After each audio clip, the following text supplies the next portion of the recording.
তো বন্ধুরা, আমার রান্না শেষ হয়ে গেছে। কেমন লেগেছে রান্নাটা আপনাদের সাথে গল্প করতে করতে আমার রান্নাও শেষ। তো এবার মতো আসি, আসসালামু আলাইকুম। আসসালামু আলাইকুম বন্ধুরা, জুম্মা মোবারক। কেমন আছেন সবাই?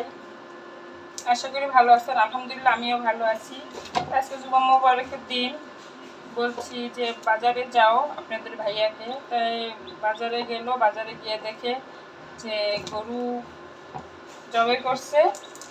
সেইখান থেকে পুরা, এটা কি বলে, কি ফ্যাপসা বলে না কি বলে, কে কি বলে জানি না, আমরা বলি ফ্যাপসা, গরুর ফ্যাপসা। তো ফ্যাপসাটা আমার অনেক পছন্দ, আপনার ভাইয়ারও পছন্দ খুব। তা বললো কি পুরা ফ্যাপসাটাই ধরে নিয়ে আসছে। তা এখন আমি ভাবলাম তাহলে আমার বন্ধুদের সাথে একটু শেয়ার করি কি রান্না করবো জুম্মা মোবারকের দিন। তাই ফ্যাপসাটা আমি এবার ছোটো ছোটো করে কেটে সেদ্ধ দিব একটু। সেদ্ধ দিলে যে রক্তটা আছে, রক্তটা বের হয়ে যায়। আবার অনেক সময় দেখা যায় অনেকে কী করে টুকরো টুকরো করে কেটেই সাথে সাথে এটা রান্না করে। রান্না করলে দেখা যায় অনেক রক্ত থাকে ভিতরে, ময়লা থাকে, ওগুলা তা আমরা দেখা খাই না। তাই আমি সেদ্ধ করবো, সেদ্ধ করবো, দেখবেন কীভাবে ময়লাটা বের হয়। এখান থেকে অনেক ময়লা বের হবে। তা আমি টুকরো টুকরো করে কেটে নিচ্ছি, পরে দেখাচ্ছি যে কতটুকু কি ময়লা বের হয়েছে এটার ভিতর থেকে। আমি এখানে পানি দিয়েছিলাম, পানিটা ফুটিয়ে নিয়েছি, আর এটা ধুয়ে ছোটো ছোটো করে ধুয়ে দিয়ে দিলাম। এখন দেখেন কি ময়লাটা বের হয় ভিতর থেকে।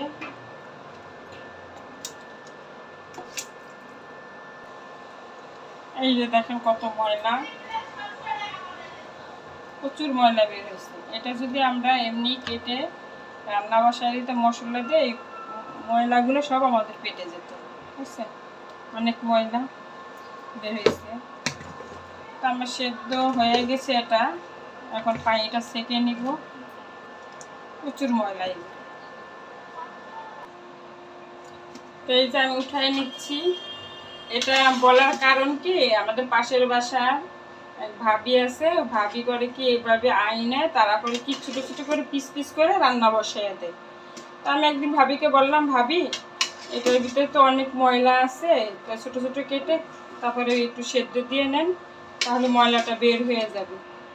তো ভাবি গেলে আসলে ভাবি আমি তো এভাবে রান্না করি না, আমি তো একদম বসাইয়া দিই ছোটো ছোটো করে ধুয়ে, তারপরে উনি মশলা কষে বসাইয়া দেয়। পরে আমি বলার পরে সে আবার আর একদিনে ওইভাবে আমার মতো এইভাবে করে রান্না করছে। বলে আসলে ভাবি এতদিন খেয়েছি ময়লা, অনেক ময়লা খেয়েছি তাহলে।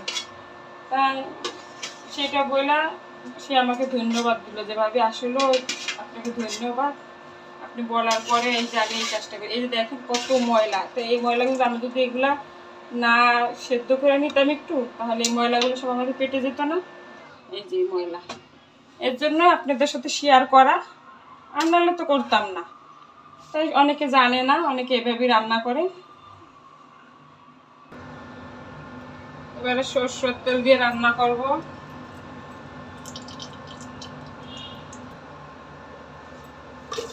আসলে মানুষ মানুষের কাছ থেকেই তো শিখে। তখন ভাবি বলল যে ভাবি আপনি যদি না আসতেন তাহলে আমি এভাবে আজকেও বসাই দিতাম। তাই শিখার কোনো শেষ নাই, শিখতে হবে সবাইকেই, কম বেশি বড় ছোট সবাইকে, সবাই শিখতে পারে।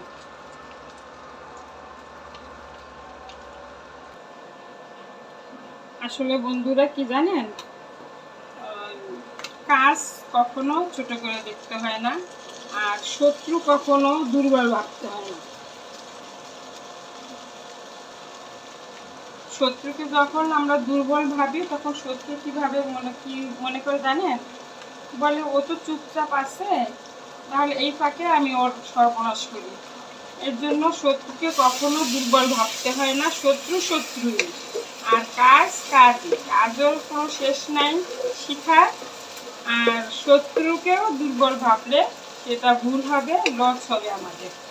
তাই এইটাই আমাকে একজন, আমার অনেক প্রিয় একজন লোক আমাকে এই কথাটা বলতো সবসময়, যে শোনো, কাজকে কখনো ছোট মনে করবা না আর অবহেলা করবা না। আর শত্রু ছোট হোক বড় হোক, শত্রু কম বেশি সবাই আছে, তাকে কোনোদিন দুর্বল ভাববা না, তাহলে তোমার সর্বনাশ হয়ে যাবে।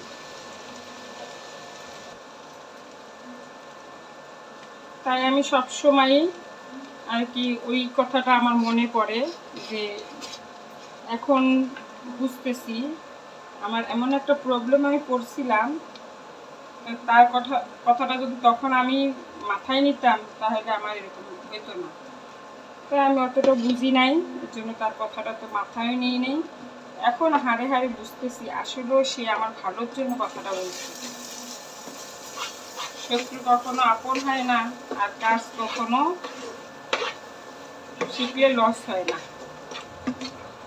তাই এবারে মশলাও কষিয়ে ফেললাম, তাকে আর কি সব দিয়ে দিচ্ছি। এখন এই যে ভালো করে পরিষ্কার করে ধুয়ে নিয়েছি, এখন দিয়ে দিলাম এটা।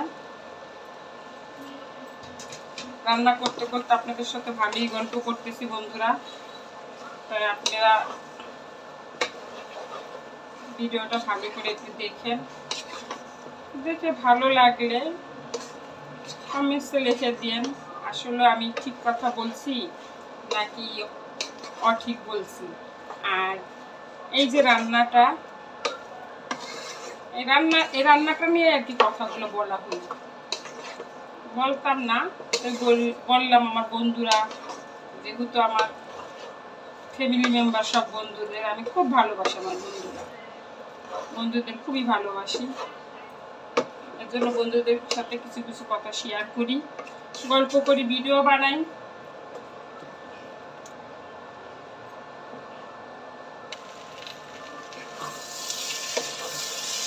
বন্ধুরা আমার ইয়েটা কষানো শেষ, একটু ঝোল দিয়ে দিচ্ছি। গরম পানি করে ঝোল দিচ্ছি, গরম পানি করে ঝোল দিলে তরকারিটা আরও স্বাদ আসে আর তাড়াতাড়ি হয়ে যায়। এর জন্য গরম পানি, আমি সবসময় গরম পানি দিয়ে তরকারি রান্না করি। এটা হয়েছে আমার বানানো সিক্রেট মশলা, সব ধরনের মশলা নিজেই ঘরে তৈরি করে নিচ্ছি। এটা খুবই একটা ভালো মানের মশলা, এত সেন্ট আসে, সব রকমের মশলা দিয়ে গুঁড়া করে নিচ্ছি তো খুব সুন্দর। তো বন্ধুরা হয়ে গেছে আমার ক্যাপসা রান্না করা, এখন জিরার গুঁড়ি দিয়ে নামিয়ে নিচ্ছি।